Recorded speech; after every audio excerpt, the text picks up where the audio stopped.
introduction and for having me. So what I'm going to talk to you about is basically a work in progress, and it involves kind of also for myself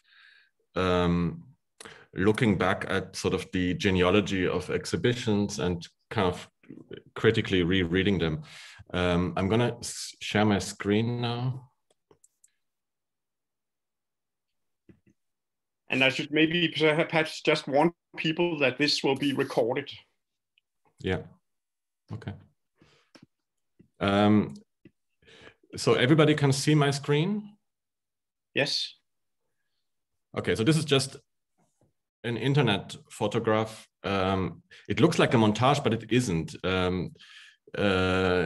which is kind of funny. Basically, that is Geneva, the famous CERN particle accelerator, which obviously is, among the world's leading institutions in astrophysical studies, and frequently in the news for their adventures into the abyss of modern physics. And in front of it is a statue by the dancing Shiva, gifted by the government of India, which just intrigued me when I was first visiting this place, because it seemed to perfectly illustrate the very simple bifurcation and also perhaps traffic, or perhaps problematic traffic, between the two notions of cosmology that as any standard dictionary definition entails, which here is the difference between 1 and 2 and 3, right? 1 and 2 referring to cosmology as the study of the physical universe considered as a totality of phenomena in time and space, the astrophysical study of the history, structure, and constituent dynamics of the universe, etc., right? So that's basically Stephen Hawking's kind of Albert Einstein type of cosmology, right? Which is the one whose origins we all know to connect with the two figures of Galileo and Copernicus, right?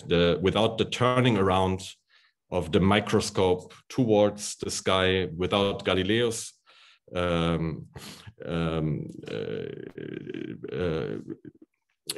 kind of move similar to that of Copernicus, there would be no such thing as the first two definitions as we've come to know them. And there would also not be this second notion, which is here explained as philosophical, religious, or mythical explanation of the nature and structure of the universe. So basically, the second notion of cosmology is that which has been, by the very turning around of the microscope into the telescope, has been turned into what later will become sort of the provenance of anthropology and relating discourses. No? Those who are studying in a kind of two cultures fashion between natural sciences and humanities, human symbolic systems, but they are forever now in a kind of a bifurcated relationship, as the principle of natural causation is in a fundamental conflict with the principle of what one could call mythopoetic causations, no? And they are adhering to altogether other causal models, which one could say were also, in the sense of being merely symbolic systems, in their own way, one could polemically say, humiliated by the rise of the modern sciences. No? So that's just as an introductory note. So we are dealing with these two, we're dealing with this bifurcated notion of cosmology, and I think that it's kind of perhaps not too far-fetched to say that the condition of the Anthropocene, meaning the planetary scale of the ongoing crisis, ecologically, but crucially also economic and socially, is kind of forcing us to rethink this bifurcation, simply because the questions raised by or that which the natural sciences and the enormous amount of data that supports the new Earth sciences provide us with, through which we come to know about the impact of industrial modernity on the planet's condition. Impacts on a kind of it comes to impact our livelihoods, our socio-human worlds in ways that make a rethinking of these relationship necessary. So that's basically just as a starting point. If you have questions, please don't hesitate to ask them while I'm talking, or just interrupt me. Okay, it's perfectly fine for me, since I'm not reading a text. It is not. So then I wanted to just bring in a kind of to just refer to what is at stake also in the question of cosmology. Cosmology as in cosmology 3 from the definition, yeah, that we just read. And I think that is a kind of in the usual kind of pun like way of James Joyce, a very beautiful condensation of how a kind of cosmogonic function is at the very core of language and other systems of symbolization. Of course, ritual techniques, body techniques, image making, etc. So in the beginning is the void, as sort of relating to the entire canon of available creation mythologies. In the muddly middle is the sound dance, which I guess is a word for poetry, a word for language, a word for the musicality of socio-human worlds, the densely woven texture in which meaning and its resonances surround us, but also traverse us. In after you are in the unbewised again, I guess refers to the first of course to the cyclical nature of meaning-making systems that basically Joyce borrows from Giambattista Vico and his new science, the Scienza Nuova from 1744, from after which the entire book, Finnegan's Wake, as a kind of cosmic parable is built. No? And of course, it's important to remember that James Joyce wrote this work in progress that would become Finnegan's Wake at the very same time that the question of myth in Europe was of incredible importance, especially because of its fascist appropriation. And I'll return to that later. So here you have Laszlo Moholy-Nagy's famous attempt in diagramming the kind of cosmological template that James Joyce used. I'm not going to go into detail, just so that you have, one sort of grand modernist artwork as a reference for what kind of discussion I'm aiming at here. And there's, of course, all this cyclical nature and the logic of history that is at the same time sort of permanently undermined, given in this diagram, but as well, of course, a whole kind of, you could say, cosmological hierarchy. This is a slide that I borrowed from someone's slideshow, and I unfortunately lost the reference. So whoever that might be will hopefully forgive me for just using it. It's not my own. And I'm doing this also because we are a small group, and I hope you forgive me too. Just because it sums up this kind of question of what is at stake in this kind of very particular way in which Joyce tried to mobilize the entire sort of say, expanded canon of myth / world literature at the time into the form of an anti-fascist project. Yeah? So sorry to interrupt. Which diagram are you showing now? Because I'm still seeing the CERN slide. Oh, really? Yes. Okay, then basically, sorry, then the system is stuck because I'm already in slide number 6 here. Oh. Okay, I have to stop and get out of it, and hopefully we'll get it working. All right, one more attempt.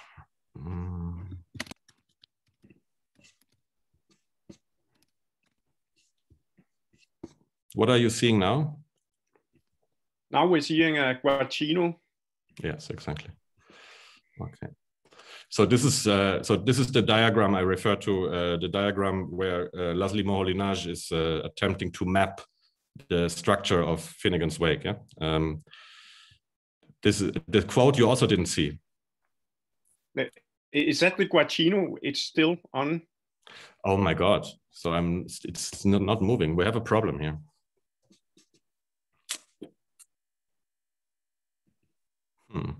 I will not be able to do every slide through a new screen sharing. How do we go about that now? Anselm, can you share your whole screen instead of a window? No, that's what I did, yeah.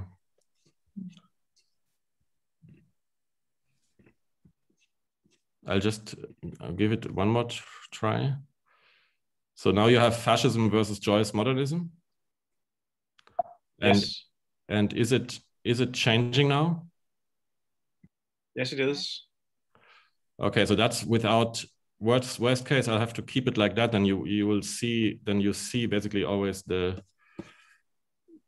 entire program. But that it's not very ideal. But let's see.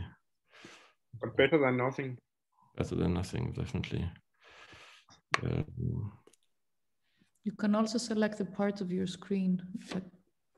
Drag it. You don't see my whole screen now, no? You see only the keynote. Yeah. Yeah. All right. We also see the surroundings of the slides. Yeah. You see the slides on the left, etc. No? Yes. Yes. Yeah. Okay. So is it big enough for you to read? Yes. So basically, I'm losing a lot of time here now, but we'll have to go back to that. So this is the dictionary definition that I was showing you. Yeah. So the two definitions of cosmology: natural sciences, anthropology, whatever, religious studies, philology, whatever, the humanities, broadly speaking. Yeah? So human belief systems or systems of symbolization versus the expanded empire of the natural sciences. So that is the quote from Joyce, the kind of cyclical condensation of creation mythology, but that is also always in the whole sort of delirious language of the Finnegan's Wake, a kind of the creation of the cosmos is repeated in the kind of meaning-making apparatus of language as it performs itself, no? And is at the same time always sort of undercut, brought back to its kind of dreamlike condition or night language, as he calls it. Huh? This is the diagram of Laszlo Moholy-Nagy, where he is mapping Finnegan's Wake.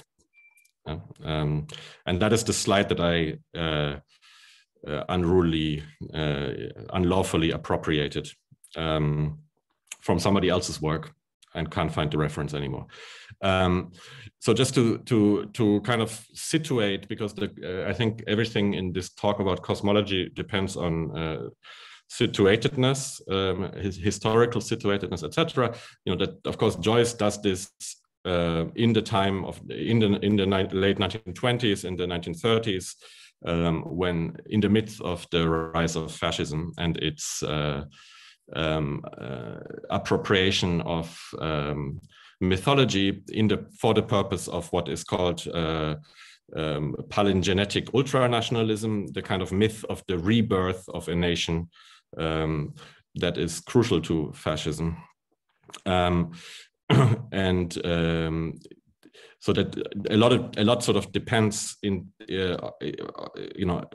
about this kind of difference that is indicated here, which has a lot to do, and I will not be able to go into detail today, but it has a lot to do with where within cosmological settings, within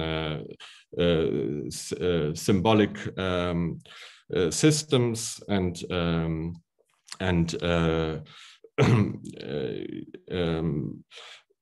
the practice is connected with them, one situates indeterminacy, yeah, or structural openness. So the indeterminacy debate that is not quite important, of course, for what will become contemporary art in the second half of the 20th century, I think is sort of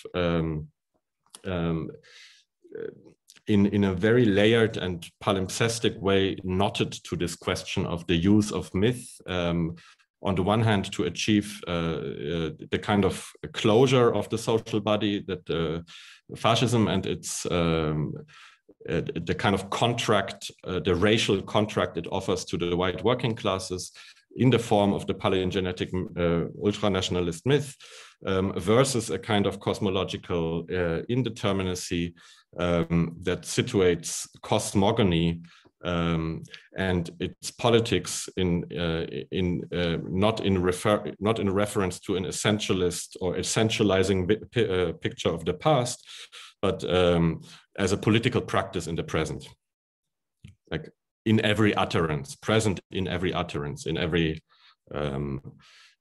action. So, am I making myself understood? Yeah. I've been recently beginning to work on these questions in relation to the body of work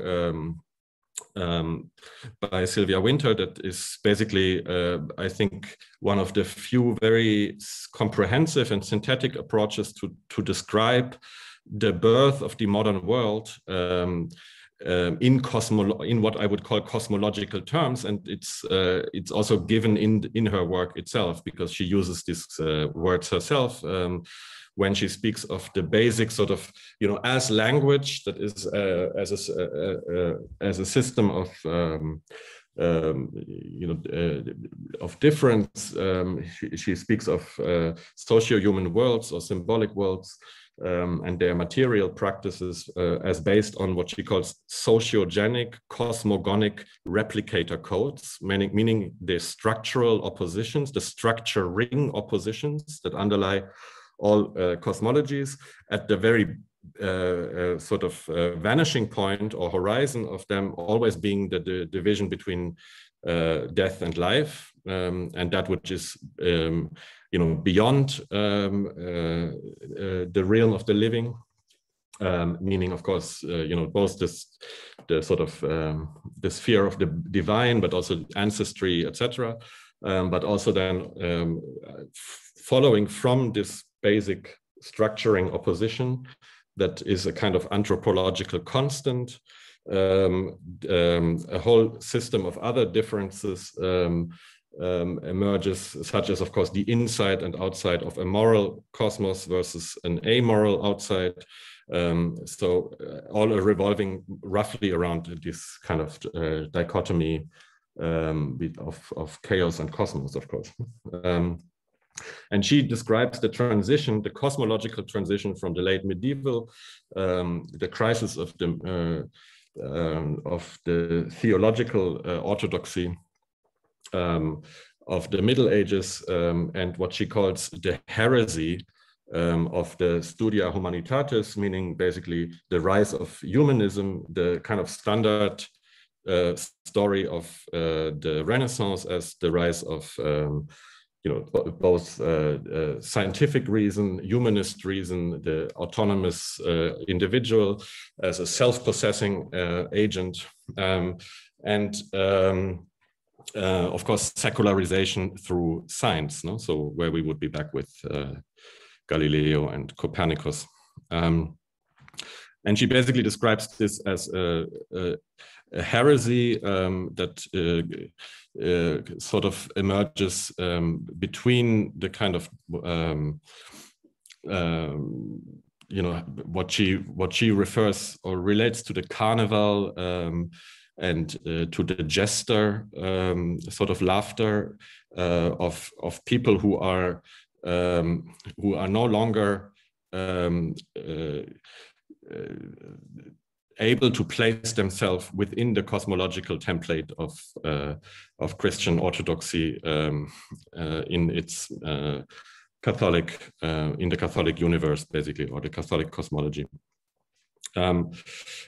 So, and then of course she is a crucial theoretician, particularly because she describes, like few others, in detail how the what will later become the discourse of race is structured already in this transition from Middle Ages to early modernity, built into the very cosmogonic sociogenic replicator codes of the Renaissance humanists, in the sense that what had been sort of the major divide between, perfect celestial sphere on the one hand and fallen flesh in need of redemption, into the community of redemption one enters through baptism, is replaced by the dichotomy of the reasoned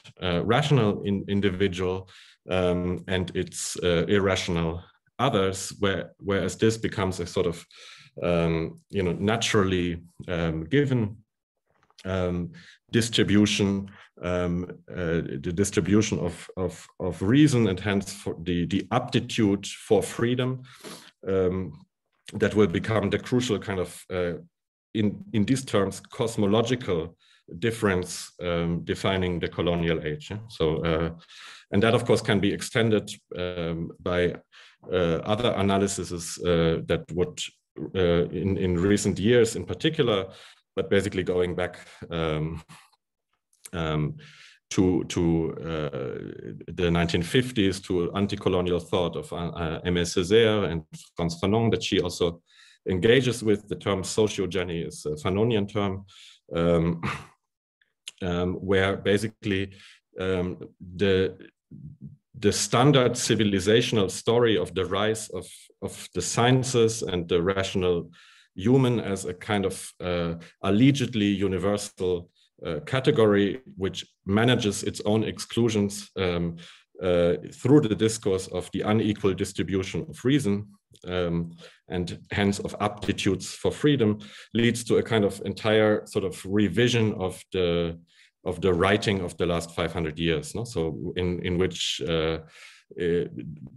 that which modernization actually means would be would almost flip the sides in the the architecture of the narrative of history. Yeah? So in the sense that that which is where modernization actually takes place is less in the secularizing, rational, self-possessing individual, but in the category of the newly invented category of unfree matter.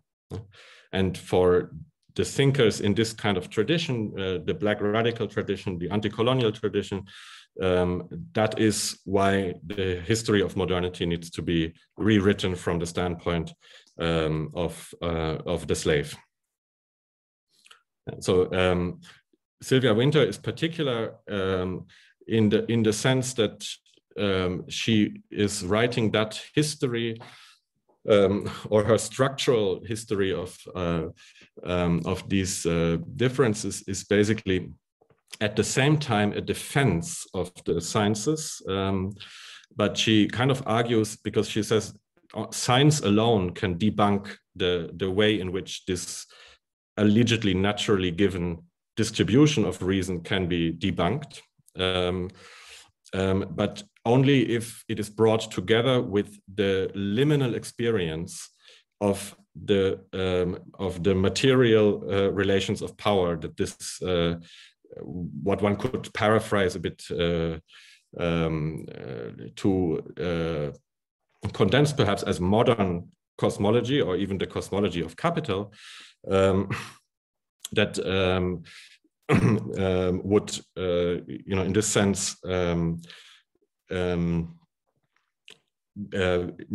be in need of another sort of jester heresy like that of the original humanists. Yeah? So we need a new science, like a new kind of a new foundation of the sciences of what she calls our hybridly being human, by which she basically means this part 2 of the definition of cosmology, meaning the making of the symbolic making of socio-human worlds in relation to their practices of material provisioning, which is how she redescribes what is usually called economy as material provisioning.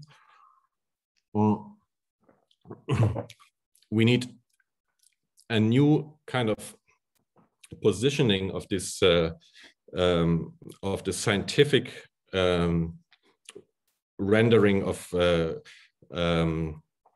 cosmology number 2, as in the previous definition, together with a kind of what I would call a science of the liminal, like, and I think that's where aesthetics for me comes in, because I think Winter herself is not doing that, but I think it is perfectly possible to use her model, this kind of structuring through the what she calls sociogenic cosmogonic replicator codes. Here, the crucial one for the modern age being that between reason and unreason, that these very codes can also help to basically redescribe the field of the aesthetic. I don't know if you're familiar, for instance, with recent work that analyzes the inherent racialized dimension of the discipline of aesthetics, such as David Lloyd's book Underrepresentation, which I think is a seminal work, and we will probably need many years to digest it in the kind of institutions that we work with. But the basic idea being that the aesthetic, to the degree that it is based on this ability to create the position of disinterest, entails or reproduces the kind of reproduces and forecloses at the same time the kind of subject relationship that the division between reasoned beings and the irrationales of the early colonial world set up, which will then, at the time when the aesthetic is established as a discourse, increasingly be framed in terms of race. And the work that needs to follow from that is, for instance, to look closely at these categories of crucial to the Kantian model of the sublime, etc., and the kind of foreclosure of the racialized dimension that happens in the kind of diagrammatic positioning of these discourses. How does this foreclosure happen? Like the foreclosure of the relationship that makes the subject relationship between master and slave possible as the relationship of a free subject to the unfree matter of a laboring body, lacking in aptitude for freedom, right, which will be the central legitimizing discourse of modernity with regards to slavery and to the colonial world in general. That this coding will be transformed in aesthetics into a question of a subject-object relationship, and the particular forms of relationship between subject and object that are therein described, such as the disinterest, of course, but also all the different forms of alienation on which the modernization of the arts depends, are basically forms of foreclosing in a discourse of subject-object and ethical questions attached to this question, the fundamental subject relationship that will become the structuring force of race in the biopolitics of empire. Am I making sense so far?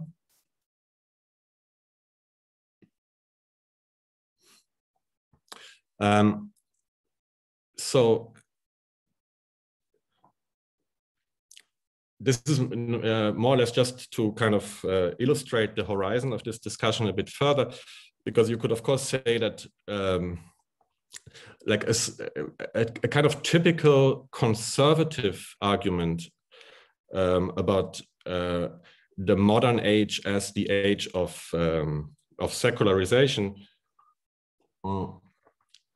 would entail that there is a kind of loss of the cosmos. No? The moderns lost the cosmos is a phrase that one would also hear in this kind of orbit of Latourian discourse frequently, which is basically just another version of the standard tale of disenchantment, etc.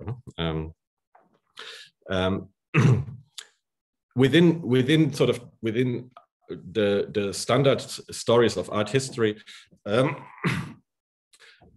this also, of course, entails the way in which the question of the celestial versus the terrestrial and the positioning of the subject in this novel world is being rendered. And these are just sort of sketchbook style of visual notes. No? Dürer's Melancholia, of course, being a kind of really important work, sort of also at the threshold, perhaps, of sort of Renaissance towards mannerism, but of course also because it is a work that somehow situates or cannot fail to make us aware that one of these subsets of splits resulting from this cosmological transition of the early modern age is the division into, say, the language, what will later become the language of psychology, before, of course, the privacy of belief, and the collective cosmological dimensions. No? In the sense that when we are looking at Melancholia, I look, for instance, the way Canetti has described it as a kind of, giving oneself to a kind of mourning work, no? A kind of a lost object being mourned. That this particular Dürer, this iconic work of Dürer, also is a testimony to that very transition that I'm sketching out here. Now, I've been working and I'm just completing a book on this one particular picture, trying to enlarge it a bit. Can you see it well? So I'm basically trying to read this picture with Sylvia Wynter because I think it's a very useful picture. I've done several things about it yet, but it has never sort of left me.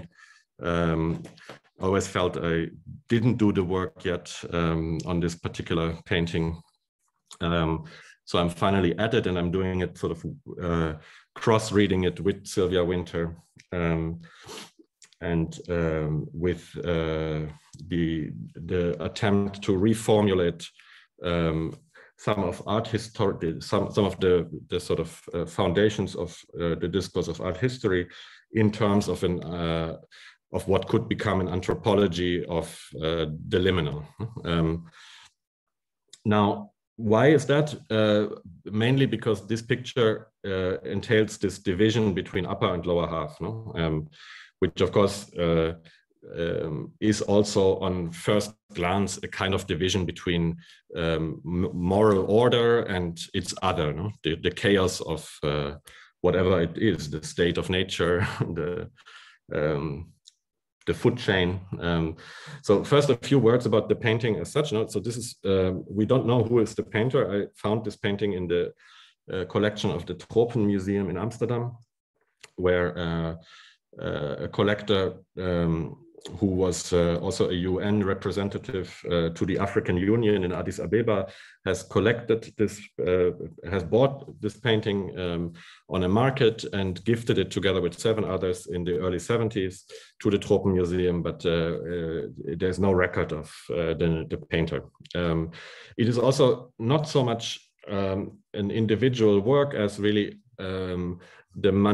of course it's an individual work, but it's also a genre. It's a genre that probably goes back many centuries, for sure more than 6 centuries within the tradition of the ecclesiastical tradition of the Ethiopian Christian church. And it combines, of course, the language of Christianity with both scriptures that are not part of the European canon of the church and African mythologies, in particularly here the legend of the fraternization of the animals.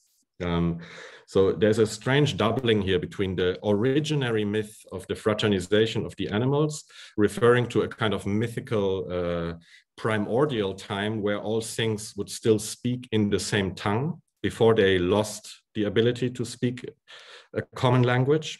So it's this kind of mythology of a primordial time in which the very categories and differences that are basically defining speciation itself, insofar as, you know, speciation means the building of reproductive boundaries around a particular genus. So it refers to this time where the ability to have a common language also refers to a before of speciation, and particularly a before of the division between humans and animals, which is why I guess here the perfect human society that is both instituted in Christian terms, as it is built around the reading of the scriptures and presided over sort of by the Holy Ghost, obviously,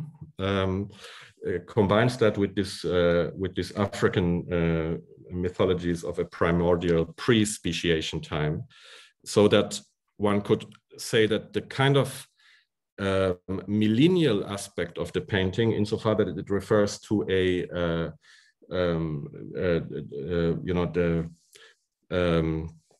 the end times, basically. Perhaps also entails this kind of image of the end times as that in which these divisions of speciation are being overcome, which in the Christian sense of its cosmogonic sociogenic replicator codes, to use Sylvia Wynter's language, would be basically a reconciliation between spirit, reason, etc., with our animal nature.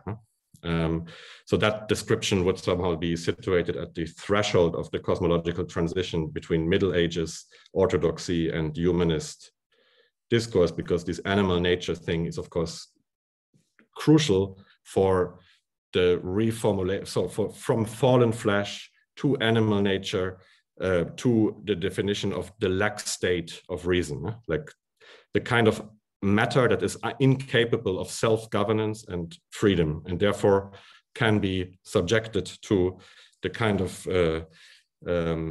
processes of accumulation that we know also had in early colonial times, of course, were scripted in this kind of sense that baptism was equated also with slave labor. No? So like insofar that slave labor itself would be fashioned as a form of baptism, into rationality. Like first they'll have to learn to work in order to eventually qualify as rational at one point, to be able to enter into the modernized form of subjecthood that is capable of self-governance. So that somehow these codes can be sort of mapped onto this picture in endless ways. One can just really treat it like almost like a Claude Lévi-Strauss kind of diagram, you know, replacing upper and lower half with various historical content, and then speculate about the particular form of aesthetics that would mediate the liminal states and material practices of exploitation and division of these subsequent transitions within the same kind of framework. No? Insofar as plus minus are, of course, co-constituted in every symbolic system. So I've done just one of these kind of mapping collages here to give you just an example. I will have to do this, or I'm working on these kind of sets of superimpositions. Now I've chosen these two because they sort of transport us straight into the 19th, respectively 20th century and the USA and its history. The upper picture is basically an illustration of the time of restoration after the American Civil War, and particularly a kind of Thanksgiving celebration of the 14th Amendment. Now, why does this matter? Because, of course, that is a question of the social bond that has been forged here and its relation to its own constitutive exclusions.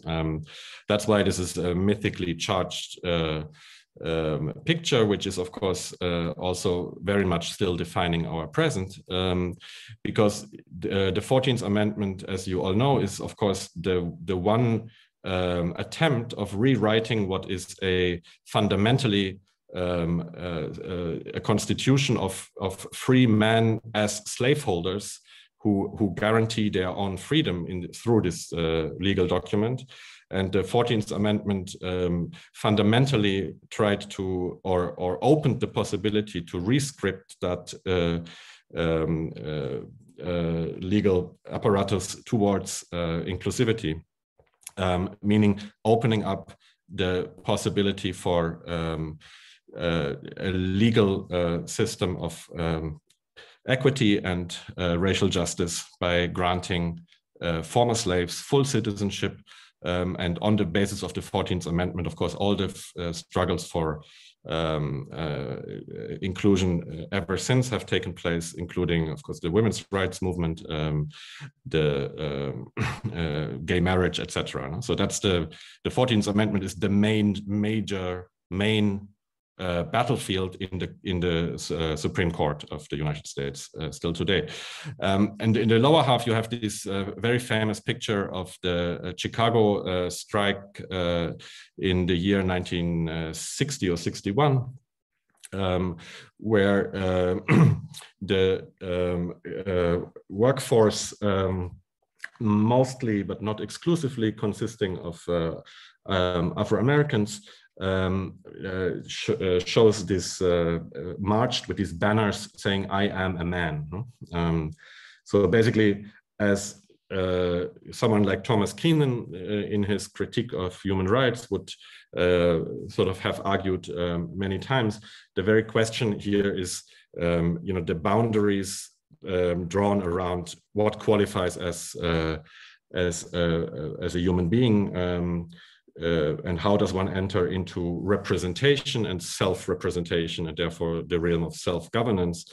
So that if you place this on the lower half of this diagram, it is basically a claim, as a kind of claim to be on the upper part of the table, right? So very, like to speak sort of embarrassingly simple. So the line is obviously what defines modern politics, and the question of what in modern politics would be basically the legalized state guaranteed form of social bonding, or in constitutional form, of course, the so-called social contract. But below these sort of superimpositions through which one could take this picture, you know, like almost like a kind of stereoscopic apparatus to navigate the morphology, the historical transitions within these structuring oppositions and constitutive exclusions, meaning the way in which chaos is opposed to order, but also produced by order, as obviously the lax state of reason in the unscientific assumption of colonial exploitation shows as an ideological formation of justifying the dehumanization of the larger part of the world, or the management of their humanity at the brink, no? Sort of as between animal nature and self-possessed reason. Below that level is basically a kind of set of, I guess one could call them, or ought to call them, anthropological constants, in the sense that this picture can also be read along the sort of, you know, bedrocks of the theories of the emergence of culture. No? So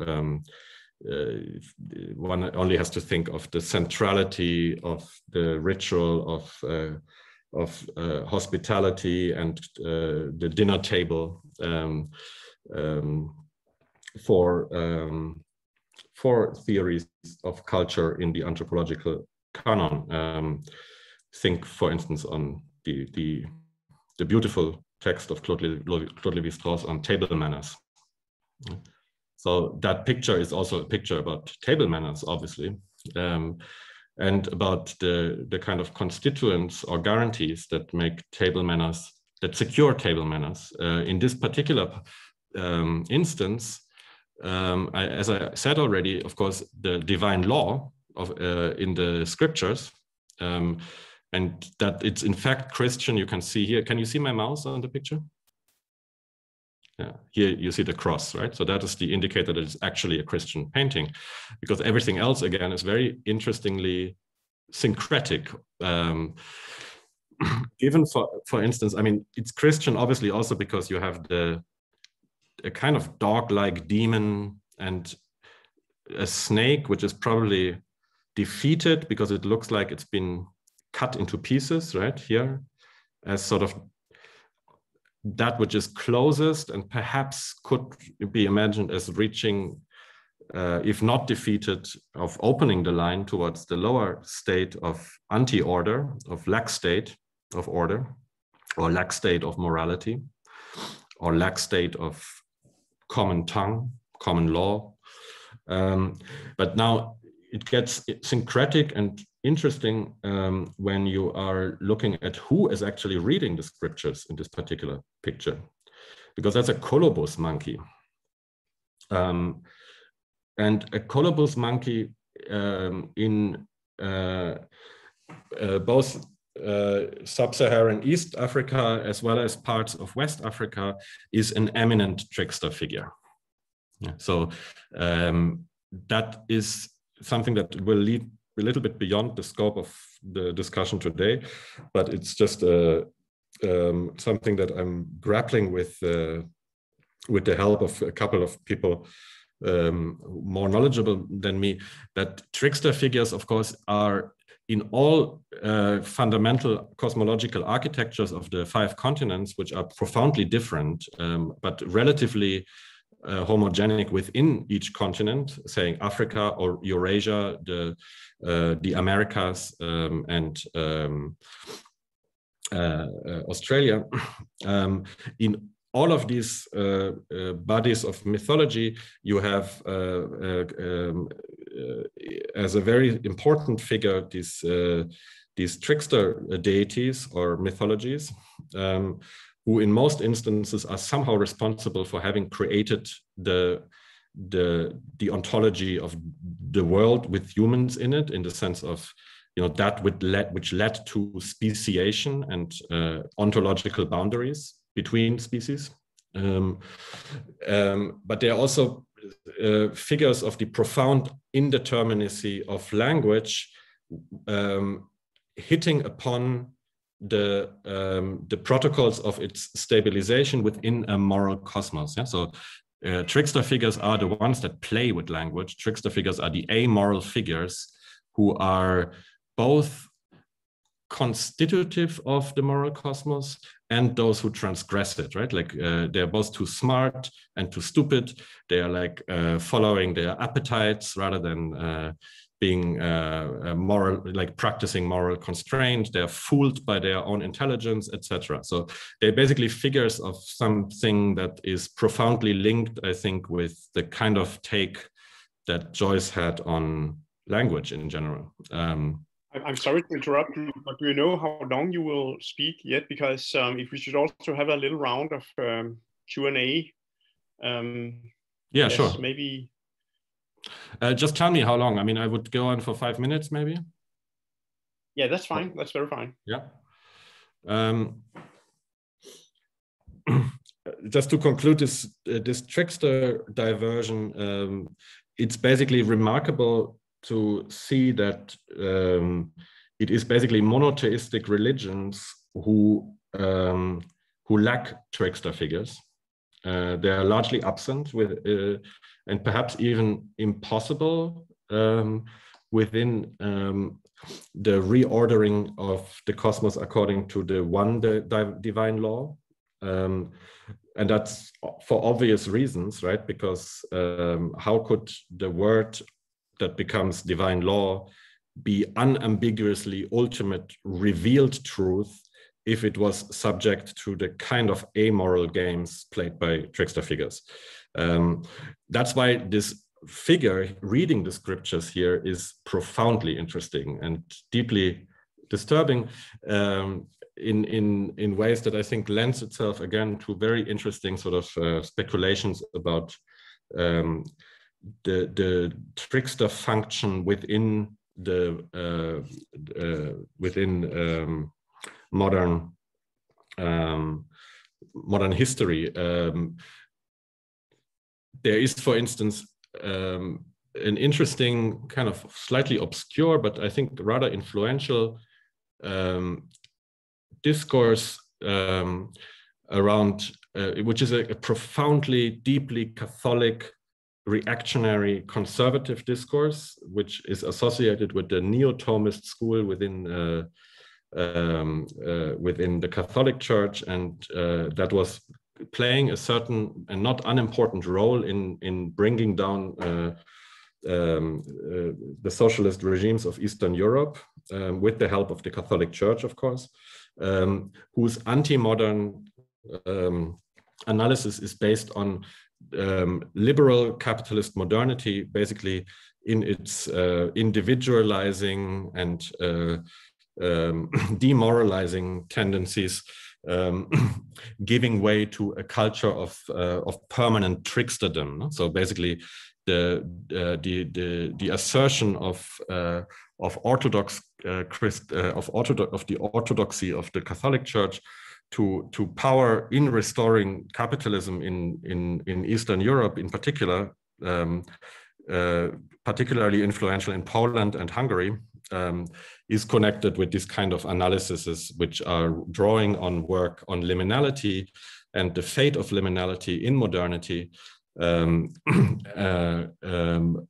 the anthropological canon, such as Victor Turner's classic study of the ritual, in which liminality, of course, is basically the kind of in-between transition in all rituals. And I think that ritual theory is, in fact, perhaps the one that is almost uncontested, in the sense that literally every ritual one looks as is going through these stages of status transition, in which whatever is in status transition is neither nor, is therefore out of the social bond, out of the picture, not on the lower half necessarily, but potentially, because of course it's also a condition of horror, of violence, of exclusion in many instances. When you look at say initiation rituals in ancient Greece, also like you being sent to the mountains to basically decompose your status self in order to be able to transition into a different status. No? So these kind of conservative interpretations of modernity, which are basically blind to or also fundamentally opposed to a Marxist reading of or a kind of a reading based on the capital relation of modernity, describe it only as the corrosion or lack of moral social bond, and therefore giving way to permanent liminality, like permanent liminality, which I think is sort of interesting, because the whole sort of critique and rewriting of modern history coming from the Black radical tradition and other anti-colonial genealogies is of course based on a similar argument, only from the other side of the game, which is basically the experience of liminality of those who have been held at the brink or excluded categorically, such as the slave, from this modern template of what constitutes the human and the moral order of self-governed subjects, based on a property order, basically on being able to own, not being owned, and therefore self-owning. That is called possessive individualism. All right, so I'll just be showing you one other picture of this canon, which is this one. So you see that's the same genre. It's basically the same genre, differently organized, and this particular picture is in the British Museum, and as the caption says, it's basically celebrating the coronation of Emperor Haile Selassie in 1930, which, as you know, is for the history of anti-colonial movements, anti-colonial thought, and political history, one of the most important sort of events of the 20th century, insofar as that, of course, Ethiopia was together with Liberia up to the point, the only not colonized nation or country in Africa. And Haile Selassie became therefore an icon of liberation, and of course also liberation theologies, such as later the Rastafari movement, but also earlier, of course, for movements such as Marcus Garvey's. The entire sort of imaginary of Pan-Africanism and liberation, anti-colonial liberation, being somehow focused on, not only, of course, but an important sort of reference point is what is called Ethiopianism, as the anchor on which to rewrite or escape the hierarchies of empire. And the denial of history, reason, and civilization to the African continent. Now, that just shows that here, of course, the lion is identified with Haile Selassie, the lion, of course, also being the national symbol of Ethiopia. And I'm going to end just by juxtaposing this to the last plate within the Mnemosyne Atlas by Abi Warburg that we showed last year at the HKW. This strange uncompleted project of sort of trying to dissect the cosmological content of Western art history, or one could also say perhaps that Warburg's mission was to destroy art history and restore it to cosmology, because art history as a discipline is based on cutting off the cosmological dimension, both in its reactionary form and in its progressive form, simply because it is constituted on art being, binding it, of course, to the kind of to the possessive individual. And he ends this strange uncompleted atlas with, I quickly have to look for it here. I think that's the, yeah. So that's the last plate, you know, of this restored or reconstructed atlas, and that's the one before. And you can see that what's at stake here is the lateral treaty between Mussolini and the Catholic Church. So it's a very ambivalent, and it's of course because we don't really, they're not stories, they're collages, they're assemblages. It only, I could probably speculate that what Warburg was trying to do here is to emphasize the kind of cosmological dimension of this lateral treaty between fascism and the Catholic Church, wherein the Catholic Church renounced sort of its claims to worldly power. Right? It became, by virtue of this treaty, by virtue of renouncing worldly power and handing it over to the fascists, it became, in that sense, purely symbolic, right? Mere symbolic practice, which Warburg would largely identify with a movement of progress, with a movement of making rationality possible. This like against the compulsion for magic, which for him he associates very much with, you know, like the compulsion to embody is linked in Warburg's taxonomy with irrationality and above all with bloody sacrifice, but also of course with the fact that the religion that claimed to have overcome bloody sacrifice because of the sacrifices of all sacrifice, Jesus on the cross, in fact never overcame sacrifice, and the testimony to that being basically it's anti-Judaism and anti-Semitism. It's compulsion to sacrifice the Semite other, and Warburg basically makes this kind of strange double argument, both debunking his own claim of the merely symbolic as the way to overcome blood sacrifice, and opening the kind of you know, like the question of the role of mythology in basically in the resurgence or in the consolidation of fascism. So the last plate, 79, goes back to the Holy Chair from the 10th century, goes back to the kind of, what is it called? In 1256, Corpus Christi, where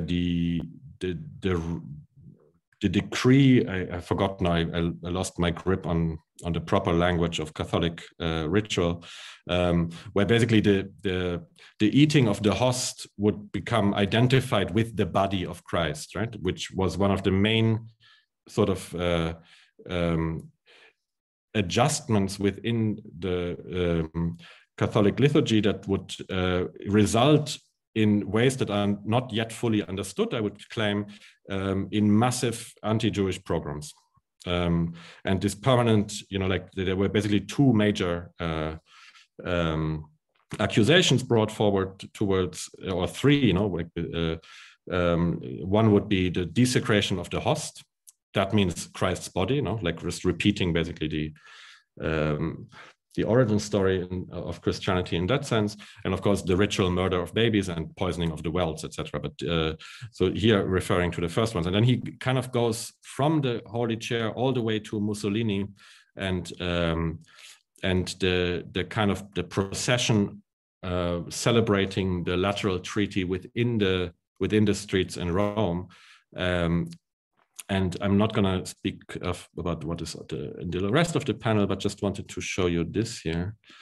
So here you have Mussolini, and that is sort of, you know, the counter figure to Haile Selassie, of course, because it is also the direct adversary and the one that would eventually pillage and subjugate Ethiopia and force him into exile.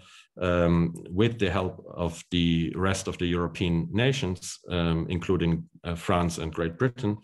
But here, what Warburg analyzes here is basically the lion symbol, and the way in which Mussolini poses himself both in as the new emperor, kind of harking back to the Caesarian tradition, also as the savior of the nation, but also as the Mithraic sun god. This is what Warburg's iconographic analysis reaps of this iconography, where on the left you see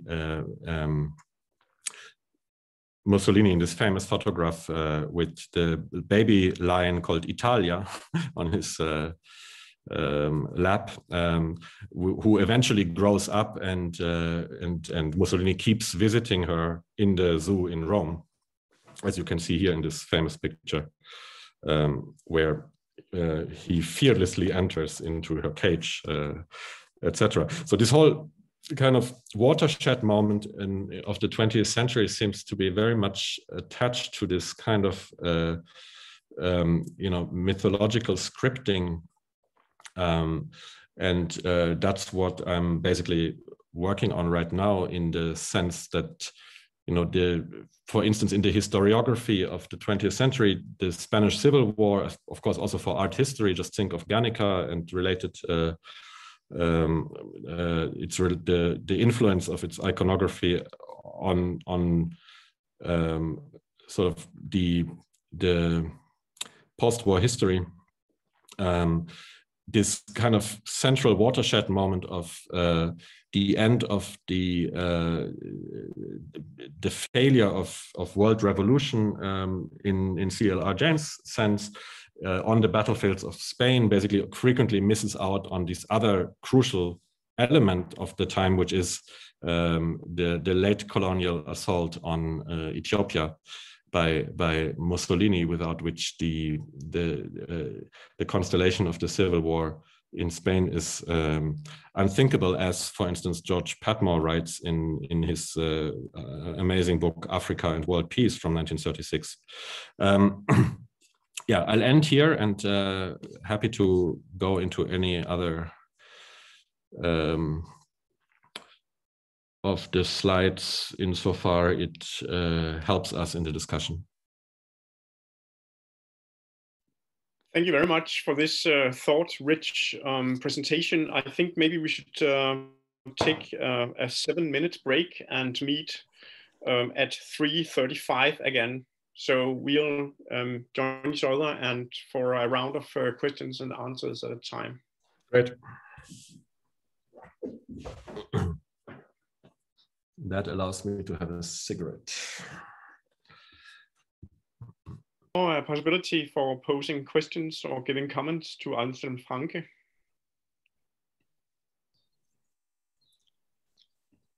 Maybe I would then start. Thank you for a really intriguing, interesting lecture.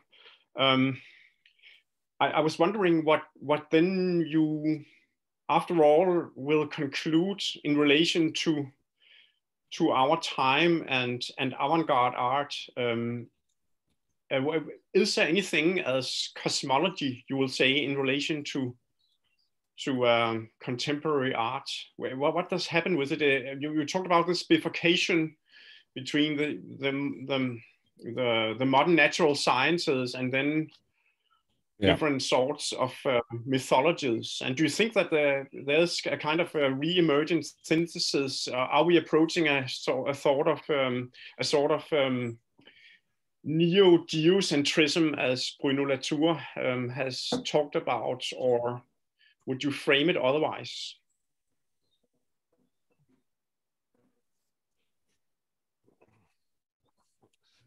I think on the one hand, it's can you hear me? You'll excuse me if I take the liberty to be on the terrace. Yes, but you can't hear me, no? Oh, sure, no problem. The sound is good. Hello? Yeah? Yeah? All right, good. Yes, it's fine. I think on the one hand, it's kind of it's kind of obvious that there's a massive fundamental change happening in the last few years in the field of contemporary art. Just take, for instance, the recent Guangzhou Biennale, the last Berlin Biennale, or also the last exhibition I did before the lockdown called Love and Ethnology, where, for instance, the Brazilian artist from Salvador de Bahia, Ayrton Heraclito, would perform a candomblé ritual, a purification ritual, unbroken within the context of an exhibition. So these biennales I mentioned, etc., they're all like a sign of that there is an enormous revaluation happening, particularly with like indigenous cosmologies, mostly sort of from a more or less openly decolonial and feminist stance. So on the one hand, it's just something that is a reality already. And I think it's important to understand this in relationship to the troubled genealogy and historiography of the field. For instance, just think of something like the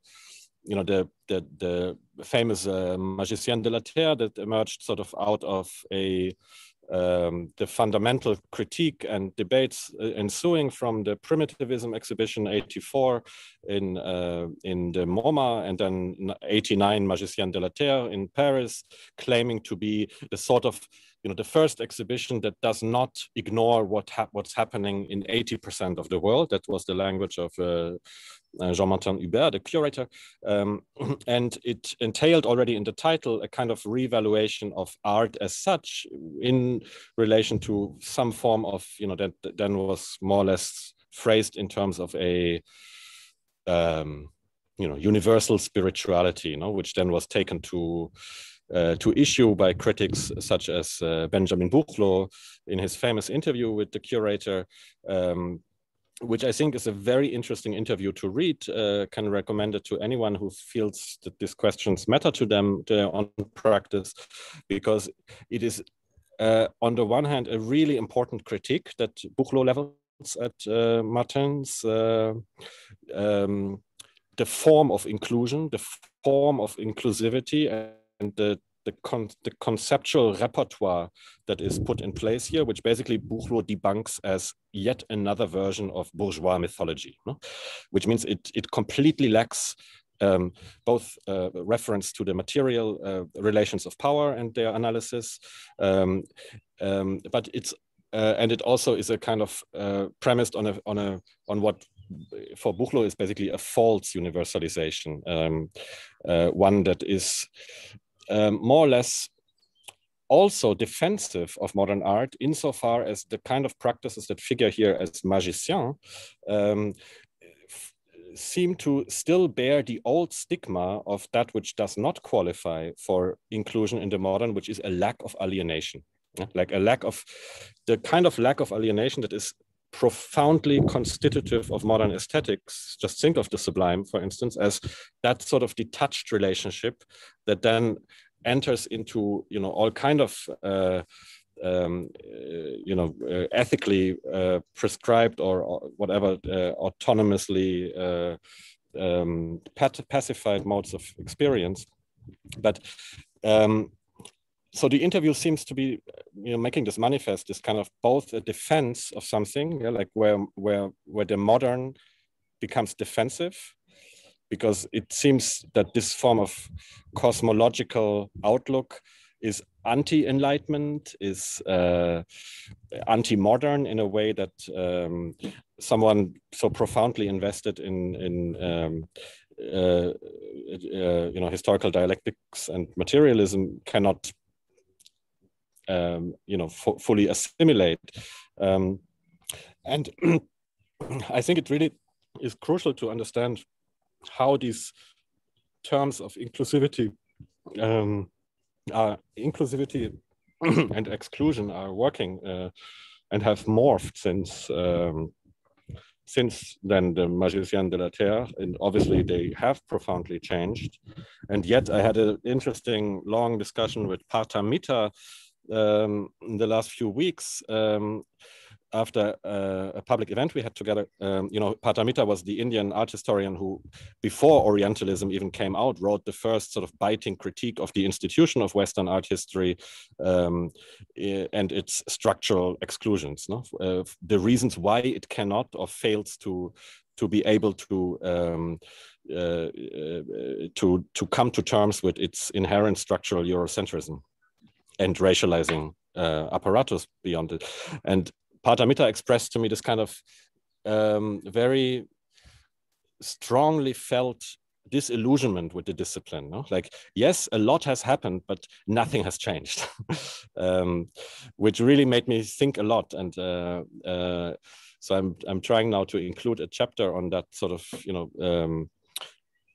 what might be the structural architecture that needs to be. That's why I was interested in Warburg and his kind of attack on art history. He's going beyond, or he's going against Wölfflin, Riegel, and the whole kind of foundation of art history on style, and of course earlier in Winkelmann, etc., on a particular notion of the aesthetics and its civilizing functions based on, or in relation to the kind of humanism complex that I outlined with Winter, only in all too brief terms, of course.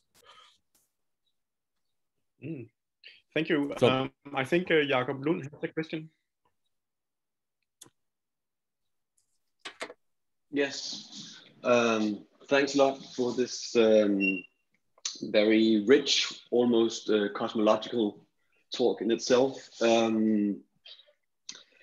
I have the same question as Jakob, but maybe sort of posed in a different way. I think in your abstract, which you may not recall, but you posed the question: does modern / contemporary art have a cosmology?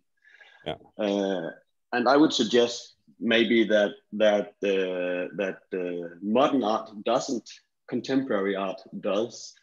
And so my question would be whether you would see it fecund to try to maybe distinguish between modern and contemporary art. Perhaps also, can you hear me? Yeah, I hear you. Yeah, okay. Perhaps also a distinction between modernity in the singular, as you talk about it, and modernities in the plural, or you could say modernity and contemporaneity or planetarity or whatever. So because partly it sounds as if you want to replace modernity, partly it sounds as if you would like to revise our notion of modernity, or you would like to sort of, you said, you talked about rewriting the history of modernity from the point of view of the enslaved, with reference to Sylvia Wynter. So there's this perhaps a tension between wanting to save modernity and I don't know, go somewhere else maybe. And I would say in my understanding that might be also point to the difference between modern and contemporary art. But I don't know whether you have a comment on that. Yeah, I need to try to not talk too long. It's a very broad. I think I'm in the process of forming the networks with a number of scholars, where we are trying very seriously to tackle this. No? So in terms of art history, I think one could phrase the problem perhaps like that. For art history, there are structural reasons why it is difficult or close to impossible, without giving up on its constituents, to revise its own understanding of modernity, modernism, right, as a sort of revolt against, also as an anti-bourgeois revolt against a certain form of modernity, right, to include that in the larger frame of how modernity is being currently overwhelmingly addressed in the by historians, and not only of the anti-colonial tradition, but also mainstream, insofar this distinction still holds on. Historians, for instance, of the histories of empire, that the history of modern art and modernism seems to be, you cannot simply include it into the history of colonial modernity without fundamentally questioning the process by which the arts have become modernized themselves, no? And under the exclusions on which this modernization happens. Basically, everything that I hinted at, no, all too quick and sketchy, of course, with the link between, maybe I show you one slide quickly. This is from a lecture that Beat Wies, the art historian, gave in 2017. Can you see it? Yeah, I think that was a profoundly conservative lecture, which was basically about why Western art is still basically, you know, on a sort of global educational mission, yeah, like the four universals of the art system here condensed. I mean, we could talk about each one of them in depth, of course. No, the self-determined individual, I've referred to that. The civic estimation of work, that is the whole question of labor and the anthropology of labor. I just mentioned some of the more dodgy aspects of it, which is the kind of baptism through labor. But of course, that persists also within Marxism, this kind of anthropology of labor by which we become hominized and humanized through labor in the first place. Economy of open markets is basically the link between the modern art, Western art, and liberalism. And the freedom of public opinion, basically the constituents of the public sphere and of what is critique therein, no? From Kant onwards, or in the British Enlightenment, constituted in slightly different but basically homologous terms. So I think all of these four universals are profoundly under attack, of course, and increasingly turn out to be basically forms of privilege that are turning also more often than not now, when they are being defended, as in a lecture like that, and the discussion this lecture steered was quite passionate, because many of the professors of the Hamburg Academy where it was given, including the students, thought that it is utterly reactionary and is profoundly trying to reaffirm a form of classic white male power, of a discourse that is that everybody else in the room, to slightly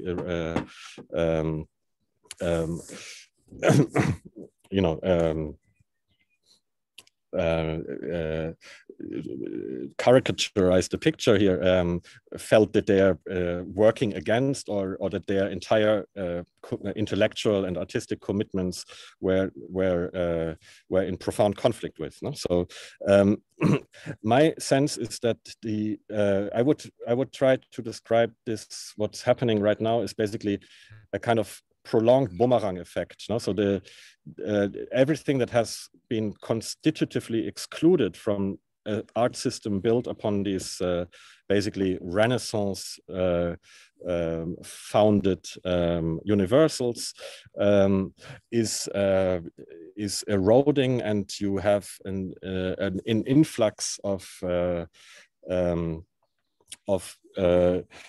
you know, in a kind of, it's not like only correctly described as a return of the repressed, of course, but you have basically, just as in indigenous politics since the 90s, and James Clifford's recent book has analyzed this quite beautifully. There is a massive sort of reassertion and coming to you know, coming to terms with the systemic parameters on the side of whatever fell into the category of constitutive exclusion or held at the brink before, and that also manifests in art. So, but the problem, of course, is that there's at the same time in this global expansion of the art system, and we have never before had so many, you know, institutions, the amount of capital investment and speculation, etc. We all know that there is a massive global expansion of the art system. So there is also basically a renewed accumulation, no? And that would have to be analyzed, I guess, more or less in Marxist terms, or in the expansion of Marx's analysis of primitive or originary accumulation as a wave of accumulation as well, in the sense that